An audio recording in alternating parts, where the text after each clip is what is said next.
And from inside the Crucible, you make your way backstage through a few corridors and on your way to the dressing room. And there's Shaun getting ready to have a little bit of a break. 4 more frames to come in round about 20 minutes' time.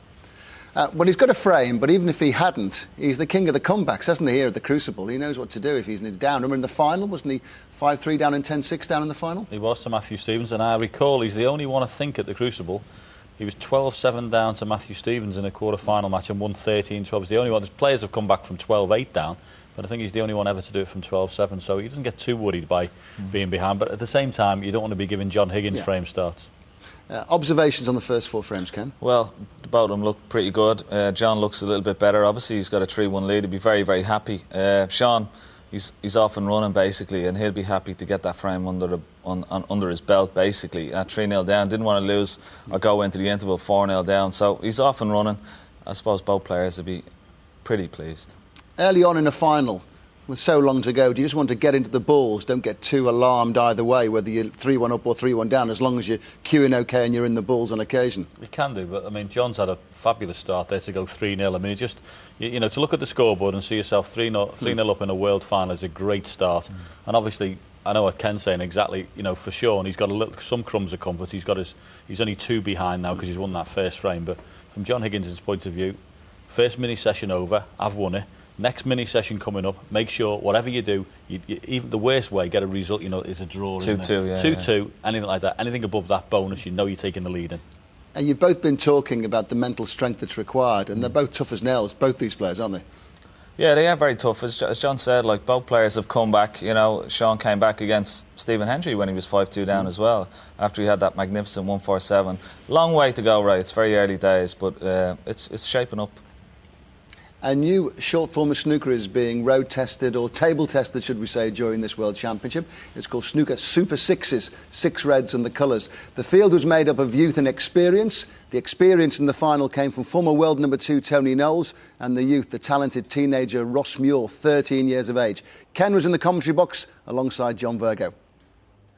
So here it is, ladies and gentlemen, the inaugural final of the Snooker Super Sixes, a classic blend of youth and experience. Here they come. Please welcome, with a top break in practice of 142, the Scottish under-14 champion, a sensational semi-final victory over Jack Jones. Here he comes from Musselburgh, Ross Muir.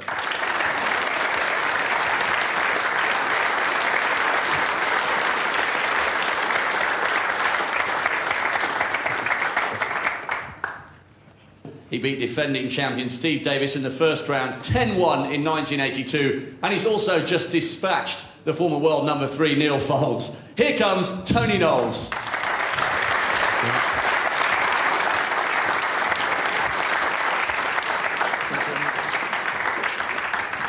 All of us, Tony? Who'd like to call? Well, there we are. Tony Knowles, blast from the past. Thank you, ladies and gentlemen. Tony Knowles to break.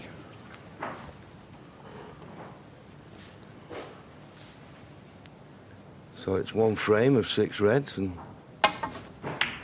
Tony Knowles, former world number 2, getting the frame underway. Oh, and that's not a bad shot, is it? He must have been practicing. And young Ross Muir has got a problem already. And quite interesting, I noticed that Ross wears a glove, Ken. Yes.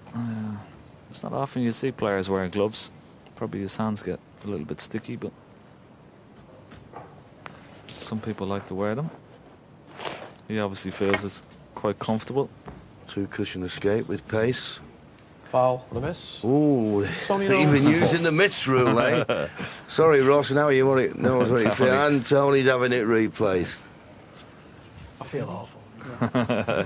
He feels awful, he says. Doesn't look as though I doubt if he upsetting, does. I doubt if he does, in all fairness. Oh, terrific shot. Well played. That was a bonus. Serves me right. Serves you right, yeah, for putting him back in. Well done, Ross. My turn now, isn't it?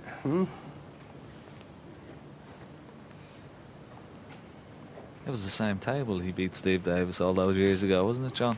Oh, that was a short one, wasn't it? 10-1 he beat him, 1982. He was lucky to get one as well, wasn't he, Steve was, yeah.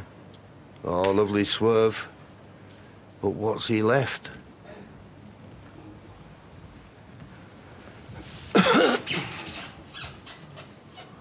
Very casual approach they've got to this Super Sixes, don't you think? Yeah, I'm very disappointed. I was looking forward to seeing that waistcoat he used to wear all those years ago.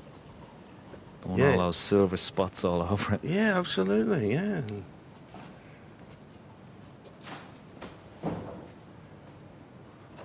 Well, Ross obviously can't get through to this red near the right corner. The one to the right middle. Just a bit high.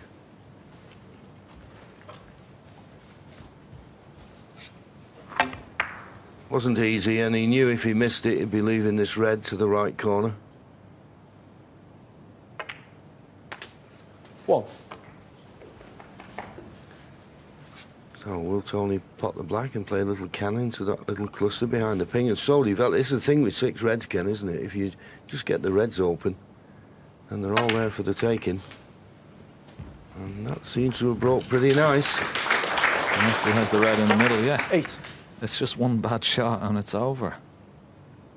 That's the beauty of this concept. I must say, I really enjoyed playing it. Played in the tournament in Thailand last year. It's on again this year, and it really is a great concept. That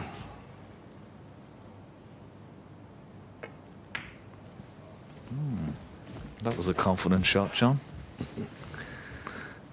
I mean, we used to play it all the time in the snooker club. It was... Yeah. Oh, can you spot it again? Take your time. He's not changed, Tony, has he? Having a word with the referee. Fine, Tony. He's still on it. He's okay.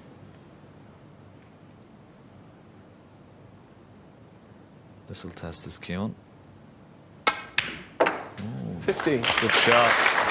And obviously the pink will go to the right corner, so this is a frame-winning opportunity. Well, he didn't get into the cue ball there.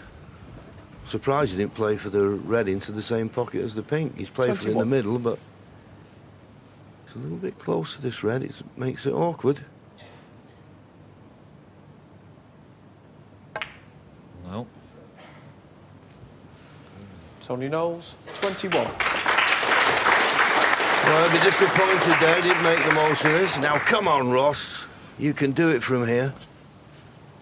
This is your big moment, Ross. Just drop this into the middle. Good shot.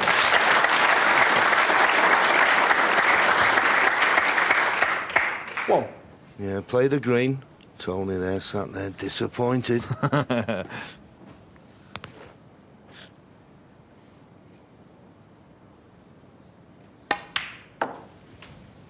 Maybe even more disappointed if Ross clears up. Yeah, I'm just looking at that glove. The last player, I think he... I don't think he quite turned professional, was Lance Pibworth. He used to play in Bedford. 5. And the story goes, he was playing Ray Reardon in the final of the Holiday Camp tournament. And Joe Davis apparently turned to Dennis and he said, "What's that?" He said, "It's a glove to stop his hand sweats." And when Lance hadn't played too well, he said he wants to try playing in boxing gloves. But that's not stopping Ross. What a chance this is. We used to have a guy in Ireland play with a glove as well. We used to call him the gloved invader. Well, it certainly helps, and it's something you can get used to. I think Ronnie O'Sullivan for a time was playing with a glove, wasn't he? Now he's got to try because he had no heating in the house at the time. Yeah. Okay, good shot from black to yellow and a chance to win the frame. But the pink's very much in the way at the moment. Good shot. Oh, what a position. Oh, unlucky. Unlucky. But for the flick on the blue, it'd have been perfect on the yellow. I bet Tony Knowles is smiling 18. in his chair. bet he's smiling.